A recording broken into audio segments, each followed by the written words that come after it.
ঢাকা জেলা police super Mohammad Mizanur রহমানের নির্দেশনায় বিশেষ অভিযান চালিয়ে ৪ সদস্যের একটি সংঘবদ্ধ ছিনতাইকারী ও চোর চক্রকে গ্রেপ্তার করেছে ঢাকা জেলা গোয়েন্দা পুলিশ ডিবি উত্তর। ডিবি উত্তরের অফিসার ইনচার্জ সাইদুল ইসলামের নেতৃত্বে ১৪ জানুয়ারি রাত 10:30টায় আশুলিয়ার পলাশবাড়ি এলাকা থেকে তাদের গ্রেপ্তার করা হয়।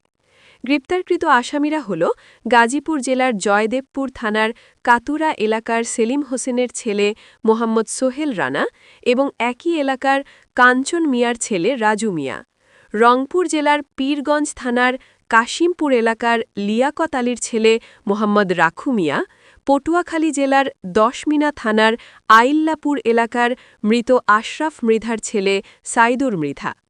গ্রেপ্তারকৃতরা দীর্ঘদিন ধরে সাভার, আশুলিয়া ও ধামরাই এলাকায় ছিনতাই, চুরি ও ডাকাতির সঙ্গে জড়িত ছিল বলে জিজ্ঞাসাবাদে স্বীকার করেছে।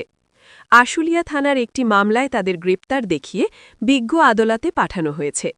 ঢাকা জেলা পুলিশ জানায়, এ ধরনের অভিযান অব্যাহত থাকবে।